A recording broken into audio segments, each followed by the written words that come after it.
इस लेक्चर में हम देखेंगे सेट का रिप्रेजेंटेशन।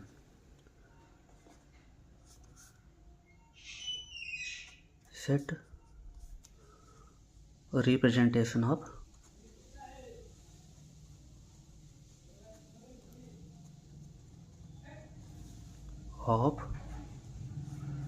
सेट।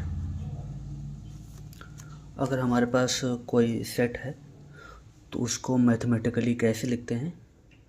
किसी भी सेट को मैथमेटिकली लिखने के लिए हमारे पास दो तरीके हैं। पहला क्या है, रोस्टर फॉर्म।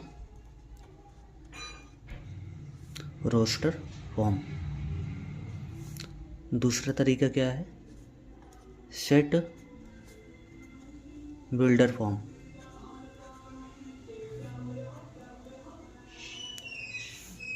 चलिए देखते हैं रोस्टर फॉर्म क्या होता है।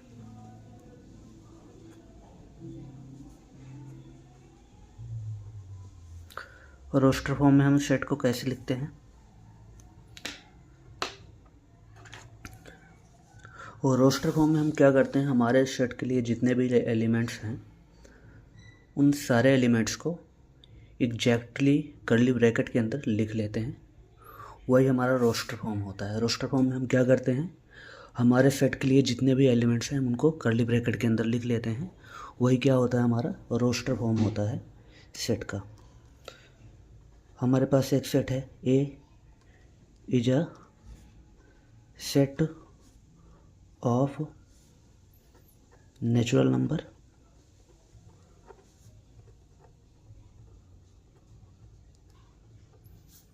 Less than 5। ये हमारा सेट है।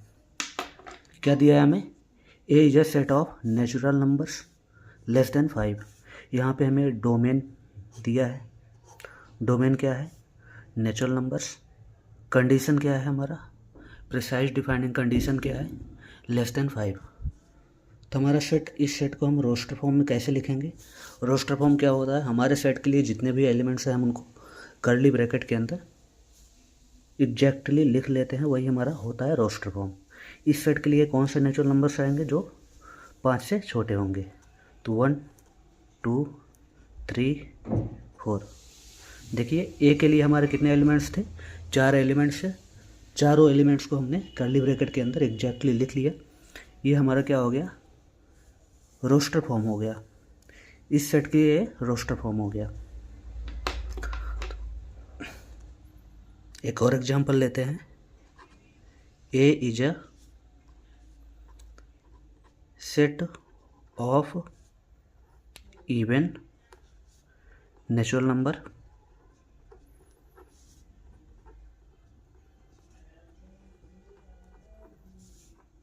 Less than 98। यहाँ पे हमारा क्या है, ए सेट है। इसके लिए जो एलिमेंट्स आएंगे उसको हम कर्ली ब्रैकेट्स के अंदर एग्जैक्टली लिख लेंगे। वही हमारा रोस्टर फॉर्म होगा इस सेट के लिए। तो इस सेट में क्या दिया है, हमारा डोमेन जो दिया है इवन नेचुरल नंबर्स का डोमेन है। कंडीशन क्या है, प्रिसाइज डिफाइनिंग कंडीशन क्या है, लेस देन 98। तो हमारे इस सेट के लिए जो एलिमेंट्स बनेंगे वो बहुत सारे बनेंगे। अगर उन सारे एलिमेंट को हमें लिस्ट करना है तो देखो कैसे लिस्ट करते हैं। इस सेट के लिए एलिमेंट्स जो बनेंगे, हमारे पास इवन नेचुरल नंबर, हमें पता है नेचुरल नंबर की स्टार्टिंग 1 से होती है। तो 2 हमारा इवन हो जाएगा, 4 हमारा इवन हो जाएगा, 6 हमारा इवन नेचुरल नंबर हो जाएगा। ऐसे लिखेंगे 98 तक। 100 से छोटे जितने भी इवन नेचुरल नंबर हैं उनको लिस्ट करना है। तो हमारे पास बहुत सारे नंबर आएंगे 100 से छोटे इवन नेचुरल नंबर। तो सबको लिस्ट करना थोड़ा टाइम कंज्यूमिंग होगा। तो वहाँ पे हमें यहाँ पे दिख रहा है कि एक डेफिनेट पैटर्न, हमारे एलिमेंट्स एक डेफिनेट पैटर्न्स में एक डेफिनेट पैटर्न को फॉलो कर रहे हैं। 2 के बाद 4, 4 के बाद 6। जब हमें ऐसा हमारे एलिमेंट्स किसी डेफिनेट पैटर्न को फॉलो करते हैं तो हम सारे एलिमेंट्स को लिस्ट करने के बजाय हम क्या यूज करते हैं, सिंबल यूज करते हैं, ट्रिपल डॉट। ट्रिपल डॉट क्या इंडिकेट करता है कि ये जो हमारा पैटर्न है ये कंटिन्यूसली चलेगा। और हमें क्या चाहिए, 100 से छोटे नेचुरल नंबर्स चाहिए, 98 से छोटे नेचुरल नंबर्स चाहिए। तो हमारा लास्ट एलिमेंट क्या आएगा, 96।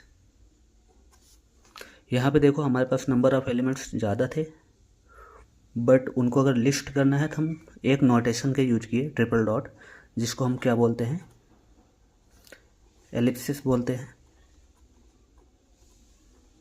एलिप्सिस का यूज करके हमने क्या किया, एलिमेंट्स को लिस्ट कर लिया। क्योंकि सारे एलिमेंट को लिस्ट करना प्रैक्टिकली टाइम कंज्यूमिंग है, तो हम ट्रिपल डॉट का यूज करके हमने दिखा दिया कि ये पैटर्न जो है कंटिन्यूसली ऐसे चलेगा 96 तक। एक एग्जांपल और लेते हैं हम। A is a set of natural number.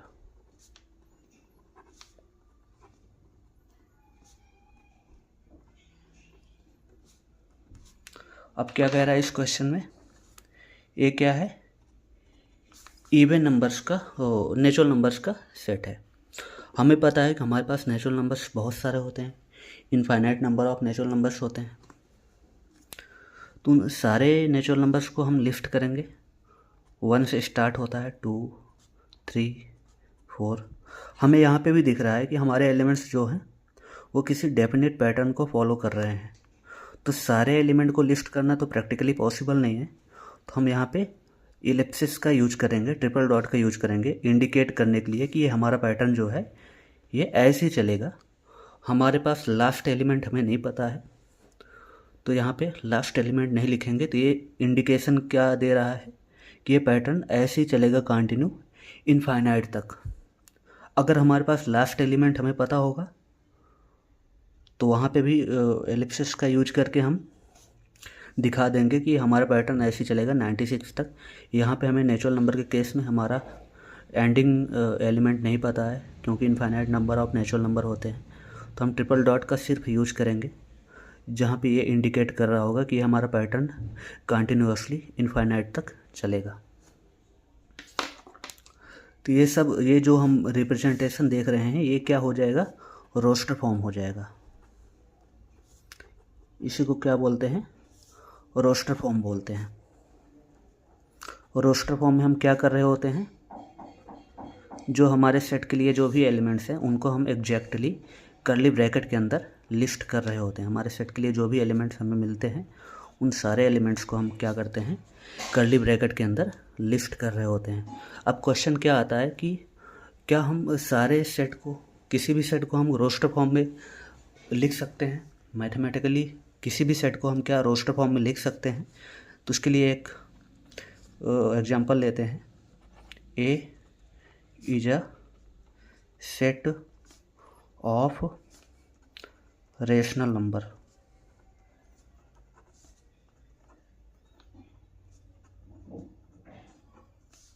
Less than 5।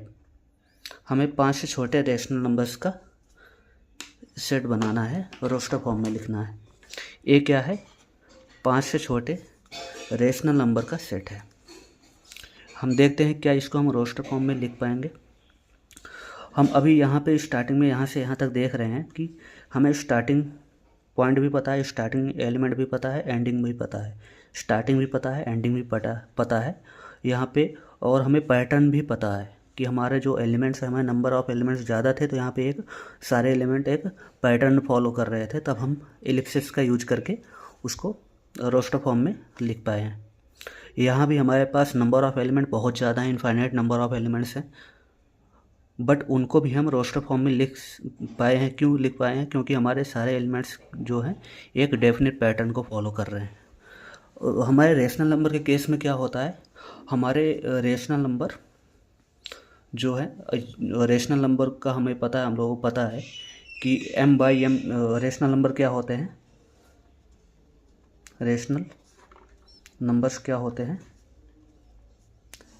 इस फॉर्म में होते हैं m/n, जहाँ पे m और n क्या है, हमारा इंटीजर है, और n does not equal to 0 है। हमारे रेशनल नंबर इस फॉर्म में होते हैं। हमें ये भी पता है कि सारे इंटीजर्स और सारे नेचुरल नंबर रेशनल नंबर होते हैं। हमें एक क्वेश्चन में बोला है कि लेस देन 5 मतलब 5 से छोटे सारे रेशनल नंबर का हमें सेट बनाना है, उसको रोस्टर फॉर्म में लिखना है। हमें एक स्टेटमेंट और पता है कि किसी भी दो रियल नंबर्स के बीच में infinite number of rational number होते हैं, हमें मिलते हैं। तो हमें यहाँ पे रेशनल नंबर केस में हमें स्टार्टिंग पॉइंट तो नहीं पता है, कोई बात नहीं, स्टार्टिंग पॉइंट नहीं पता है, एंडिंग पॉइंट पता है, तो हम एलिप्सिस का यूज कर लेंगे। बट वहाँ पे हमें डेफिनेट पैटर्न मिलेगा क्या? क्योंकि हमें डेफिनेट पैटर्न नहीं मिल पाएगा। डेफिनेट पैटर्न क्यों नहीं मिल पाएगा? क्योंकि हमारे रेशनल नंबर्स जो है किसी डेफिनेट पैटर्न को फॉलो नहीं करते, क्योंकि हमें पता है किसी भी दो रियल नंबर्स के बीच में infinite number of rational number होते हैं। अगर हम कहीं पे हम रेशनल नंबर दिखा रहे हैं 1/4, 1/8, तो ये भी किसी पैटर्न को फॉलो नहीं कर रहा है, क्योंकि इसके भी बीच में infinite number of rational number आएंगे। इन दोनों रेशनल नंबर्स के बीच में भी infinite number of rational number आएंगे। तो हमें रेशनल नंबर के केस में हमें कोई डेफिनेट पैटर्न नहीं मिलता, तो इसलिए हम रेशनल नंबर को रोस्टर फॉर्म में नहीं लिख सकते हैं। तो हमने क्या देखा, रोस्टर फॉर्म में क्या करते हैं हम, हमारे सेट के लिए जो भी एलिमेंट्स हैं हम उनको एग्जैक्टली कर्ली ब्रैकेट के अंदर लिस्ट कर रहे होते हैं। हमें नंबर ऑफ़ एलिमेंट्स कम है तो हम एग्जैक्टली सारे एलिमेंट को लिस्ट कर पा रहे होंगे। नंबर ऑफ़ एलिमेंट्स ज़्यादा है बट सारे एलिमेंट्स किसी डेफिनेट पैटर्न को फॉलो कर रहे हैं, तो एलिप्सिस का यूज करके हम वहाँ पे एलिमेंट्स को लिस्ट कर पा रहे होंगे।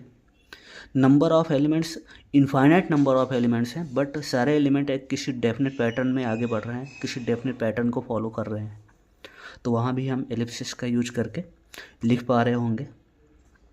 बट नंबर ऑफ़ एलिमेंट्स बहुत ज़्यादा हैं, इनफाइनाइट नंबर ऑफ़ एलिमेंट्स हैं, बट वहाँ पे कोई एलिमेंट्स जो हमारे हैं वो किसी डेफिनेट पैटर्न को फॉलो नहीं कर रहे हैं, तो उसको नहीं लिख पा रहे हैं रोस्टर फॉर्म में। और यहाँ पे दो चीज़ें ध्यान में रखने वाली होती हैं। कभी भी हम हमारा रोस्टर फॉर्म में जब हम एलिमेंट्स को कर्ली ब्रैकेट के अंदर लिस्ट कर रहे होंगे, वहाँ पे हमारी दो चीज़ें क्या हमें ध्यान में रखनी होती हैं। हमारे एलिमेंट्स जो हैं रिपीट नहीं होने चाहिए, रिपीटिशन नॉट अलाउड।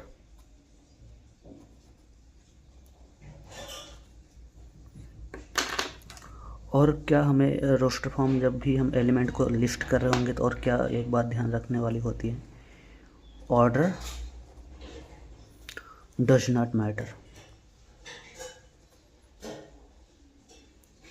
हमारे सेट में ऑर्डर मैटर नहीं करता। हम एलिमेंट्स को किसी भी ऑर्डर में अरेंज कर सकते हैं। इसके केस में 1 2 3 4 लिखें या 4 3 2 1 लिखें या 3 2 1 4 लिखें, ऑर्डर मैटर नहीं करता। सबका मतलब एक ही होगा, एक ही सेट होगा, वो अलग अलग नहीं होगा।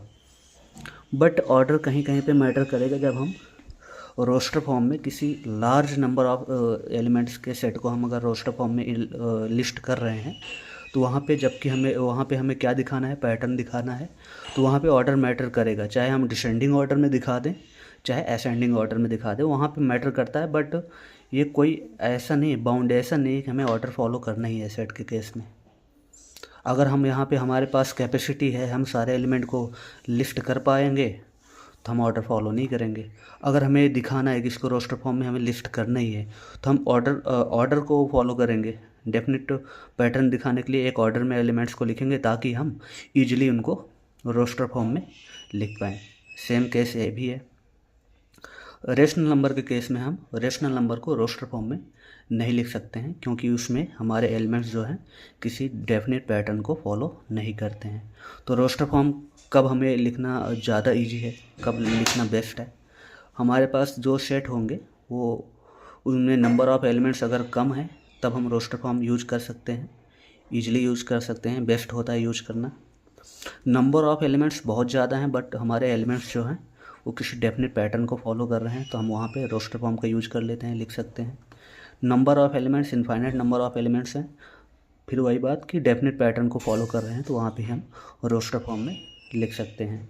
नंबर ऑफ एलिमेंट्स बहुत ज़्यादा हैं बट कोई डेफिनेट पैटर्न नहीं है तो नहीं लिख सकते। जैसा कि हमने देखा कि रोस्टर फॉर्म में हम सारे एलिमेंट्स को एग्जैक्टली कर्ली ब्रैकेट के अंदर लिस्ट कर रहे थे। दूसरा तरीका क्या होता है किसी भी सेट को रिप्रेजेंट करने के लिए, उसको बोलते हैं सेट बिल्डर फॉर्म बोलते हैं, सेट बिल्डर फॉर्म। तो रोस्टर फॉर्म में हम सारे एलिमेंट को लिस्ट कर रहे थे एग्जैक्टली, और रोस्टर फॉर्म में क्या करते हैं, सारे एलिमेंट्स को लिस्ट करने की बजाय हम क्या करते हैं, एक वेरिएबल एलिमेंट लेते हैं और एलिमेंट को डिफाइन करते हैं किसी प्रॉपर्टी के थ्रू। सेट बिल्डर फॉर्म में क्या करते हैं, एक वेरिएबल एलिमेंट लेते हैं। सपोज करो कि हमारा कोई सेट ए है, हम सेट बिल्डर फॉर्म में क्या करेंगे, एक वेरिएबल एलिमेंट लेंगे। ये वेरिएबल एलिमेंट क्या करेगा, हमारे डोमेन के सारे एलिमेंट को रिप्रेजेंट करेगा। ये हमारे डोमेन के सारे एलिमेंट को रिप्रेजेंट करेगा, और इस हमें डोमेन भी यहाँ पे डिफाइन करना होगा। हमारा डोमेन सपोज कर लो यहाँ पे यू है, सच दैट हम सेट बिल्डर फॉर्म में एक वेरिएबल एलिमेंट लेते हैं। वेरिएबल एलिमेंट क्या करता है, डोमेन के सारे एलिमेंट को रिप्रेजेंट कर रहा होता है, और इस वेरिएबल एलिमेंट के लिए हम एक प्रिसाइज डिफाइनिंग प्रॉपर्टी लिखते हैं, प्रॉपर्टी ऑफ एक्स। क्या कर रहे होते हैं हम, सेट बिल्डर फॉर्म में एक वेरिएबल एलिमेंट लेते हैं जो पूरे डोमेन को रिप्रेजेंट कर रहा होता है, डोमेन के सारे पॉसिबल एलिमेंट्स को रिप्रेजेंट कर रहा होता है। एक्स बराबर हम डोमेन के सारे एलिमेंट ले रहे होंगे, कंडीशन को चेक कर रहे होंगे, सेटिस्फाई करवा रहे होंगे, जो हमारे कंडीशन में को सेटिस्फाई कर रहा होगा वो हमारे सेट का एलिमेंट हो जाएगा। हम देख रहे हैं सेट बिल्डर फॉर्म में हम कर्ली ब्रैकेट के अंदर दो पार्ट लिए हैं। पहले पार्ट में हम वेरिएबल एलिमेंट को लिए हैं और डोमेन को डिफाइन कर रहे हैं। हमारा वेरिएबल एलिमेंट कौन से डोमेन से आ रहा है, जो हमारा डोमेन हम डिफाइन करेंगे क्वेश्चन में। दूसरे पार्ट में हम क्या कर रहे हैं, जो हमारा वेरिएबल एलिमेंट है, जो हमारे सेट के एलिमेंट्स होंगे उनके ऊपर एक कंडीशन डिफाइन कर रहे हैं। यहाँ पे ये प्रिसाइज डिफाइनिंग कंडीशन होगा। तो एक्स क्या है, यहाँ पे वेरिएबल एलिमेंट है। क्या है, वेरिएबल एलिमेंट। वेरिएबल एलिमेंट क्या होता है, हमारे डोमेन के सारे एलिमेंट एक्स होंगे। हमारे डोमेन के सारे एलिमेंट्स को हम एक्स बोलेंगे। उसके बाद ये यू क्या होता है, हमारा डोमेन ऑफ डिस्कोर्स, मतलब हमारा डोमेन होता है।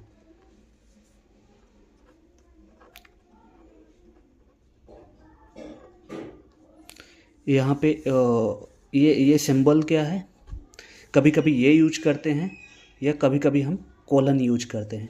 ये सिंबल क्या रिप्रेजेंट करता है, ये सेपरेटर का काम करता है। यहाँ पे इसको सच दैट बोलते हैं, सच दैट। एग्जाम्पल लेके समझते हैं हम।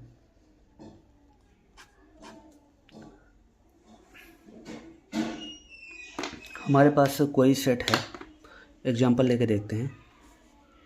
A is a set of natural number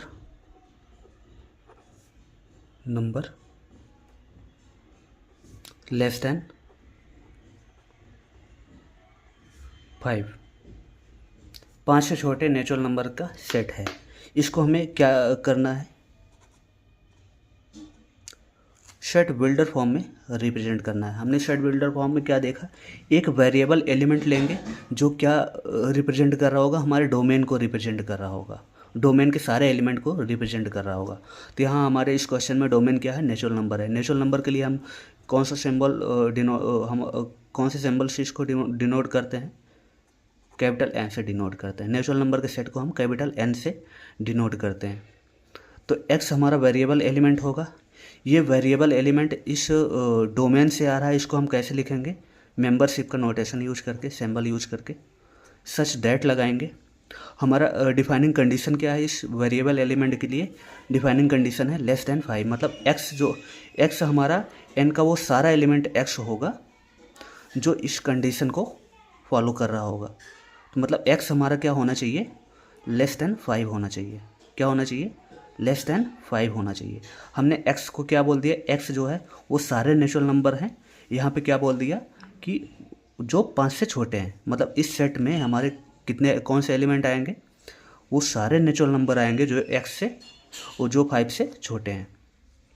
अगर इसको रोस्टर फॉर्म में अगर हम कन्वर्ट करें तो हम लिख पा रहे होंगे x क्या है, वो सारे नेचुरल नंबर हैं, सारे नेचुरल नंबर्स को रिप्रेजेंट कर रहा है, डोमेन के हमारे सारे नेचुरल नंबर को रिप्रेजेंट कर रहा है ना। x क्या कर रहा है, सारे डोमेन के सारे नेचुरल नंबर को रिप्रेजेंट कर रहा है, मतलब x इक्वल टू 1 भी होगा, 2 भी होगा, 3 भी होगा, 4 भी होगा, 5 भी होगा, सारे नेचुरल नंबर होंगे। x इज इक्वल टू, हम x की वैल्यू 1 लेंगे, कंडीशन को सेटिस्फाई करेंगे, सेटिस्फाई हो रहा है तो हमारे सेट के अंदर आएगा। x इज इक्वल टू 2 लेंगे, कंडीशन को सेटिस्फाई करेंगे, सेटिस्फाई करेगा तो हमारे सेट का एलिमेंट हो जाएगा। 3 लेंगे, कंडीशन को सेटिस्फाई, हमारे सेट का एलिमेंट। 4 लेंगे, कंडीशन को सेटिस्फाई, हमारे सेट का एलिमेंट हो जाएगा। 5 लेंगे, हमारे कंडीशन को सेटिस्फाई नहीं कर रहा है, मतलब 5 जो है हमारे सेट में बिलोंग नहीं करेगा, तो 5 के लिए हमारा कंडीशन फेल हो, मतलब 5 जो है हमारे कंडीशन को सेटिस्फाई नहीं कर पा रहा है। तो ये हमारा रोस्टर फॉर्म हो गया, ये हमारा क्या हो जाएगा, सेट बिल्डर फॉर्म।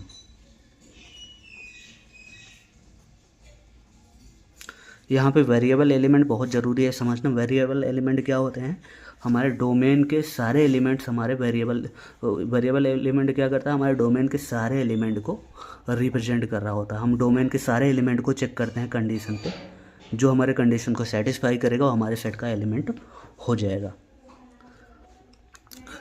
कहीं कहीं पे ये क्या होता है, हमारा ये जो हम सेट बिल्डर फॉर्म में हम इसको लिखे हैं, किसी किसी बुक में हम क्या करते हैं, ये जो हम डोमेन यहाँ पे डिफ़ाइन किए हैं, हम एलिमेंट भी डिफ़ाइन कर रहे हैं और डोमेन और डिस्कोर्स भी डिफ़ाइन कर रहे हैं यहाँ पे सेपरेटर के एक साइड में।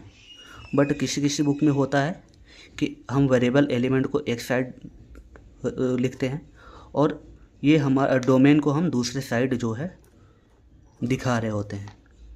और कॉमा का यूज क्यों होता है हमारे कर्ली ब्रैकेट के अंदर, जब कॉमा का यूज होगा तो कॉमा का मतलब होता है एंड। कॉमा का मतलब क्या होता है, and. x belongs to n and x is less than 5। तो चाहे ऐसे लिखें या ऐसे लिखें, हमारा यहाँ पे हमारा यूनिवर्स मतलब बेस्ट प्रैक्टिस यही रहेगा कि हम डोमेन को यहाँ पे डिफाइन करें। यहाँ भी कर सकते हैं, कॉमा यूज करना पड़ेगा हमें। एंड, कॉमा का मतलब क्या होता है, एंड होता है। कॉमा का मतलब क्या होता है, एंड। मतलब वो सारे x क्या है, वो नेचुरल नंबर है, वो सारे x जो इस कंडीशन को सेटिस्फाई कर रहे हैं वो हमारे a के एलिमेंट हैं। वो सारे x, वो सारे नेचुरल नंबर जो इस कंडीशन को सेटिस्फाई कर रहे हैं वो हमारे सेट के एलिमेंट हो जाएंगे। अब हम देखते हैं कि हम यहाँ पे एक वेरिएबल एलिमेंट ले लिए हैं। अब हमारे सेट बिल्डर फॉर्म में हम ये जो कंडीशन लिखते हैं ना, ये हम इसके लिए हम कभी कभी डिस्क्रिप्टिव फॉर्म में भी लिख रहे होते हैं। कभी कभी क्या करता है, यहाँ पे एक्सप्रेशन दे दिए होते हैं, कभी कभी हमें इनइक्वालिटीज दे दिए होते हैं, कभी कभी हमारे पास इक्वेशन होता है। यहाँ पे हर केस में हमें क्या करना है, वेरिएबल एलिमेंट हमारे पूरे डोमेन को डिफाइन करता है, रिप्रेजेंट कर रहा होता है। तो वेरिएबल एलिमेंट हम डोमेन के हर एलिमेंट के लिए, मतलब x बराबर सारे डोमेन के सारे एलिमेंट को कंडीशन सेटिस्फाई करवाएंगे। सेटिस्फाई कर रहा है तो हमारा कंडीशन का हमारे सेट का एलिमेंट हो जाएगा। मतलब x बराबर 1, x बराबर 2, x बराबर 3, x बराबर 4। ये x बराबर ये डोमेन के सारे एलिमेंट में कौन कौन से एलिमेंट मिले हैं हमें, 1 2 3 4। x बराबर 4 एलिमेंट मिले हैं जो हमारे कंडीशन को सेटिस्फाई कर रहे हैं, इसलिए चारों एलिमेंट हमारे सेट के एलिमेंट हो गए। अब x बराबर ऐसा नहीं कि 4 तक ही है, x बराबर हम पूरे इन्फाइनाइट जितने हमारे डोमेन में एलिमेंट पॉसिबल हैं सारे एलिमेंट x होंगे। अब जो x जो है, x की जो वैल्यू कंडीशन को सेटिस्फाई करेगी वो एलिमेंट हो जाएगी सेट की, जो नहीं करेगी वो हमारे सेट के एलिमेंट नहीं होंगे। जैसे x इज इक्वल टू 5 हमारे कंडीशन को सेटिस्फाई नहीं कर रहा है तो ये डज नॉट बिलोंग्स टू ए हो जाएगा। मतलब x जो है डोमेन के सारे एलिमेंट को रिप्रेजेंट कर रहा है, इंडिकेट कर रहा है। तो ये हमारा हो जाएगा set builder form. Set builder form में हम एक प्रॉपर्टी की जगह पे हम प्रॉपर्टी को एक्सप्रेशन में भी लिख रहे होंगे इनइक्वालिटीज़ में भी लिख रहे होंगे, इक्वेशन भी यहाँ पे यूज कर रहे होंगे, डिस्क्रिप्टिव फॉर्म भी यहाँ पे यूज कर रहे होंगे। हम अपने अगले वीडियो में सेट बिल्डर फॉर्म को ही कंटिन्यू करेंगे। क्वांटिफायर्स को देखेंगे, बहुत ही इंपॉर्टेंट है क्वांटिफायर्स का यूज कैसे हम करते हैं अपने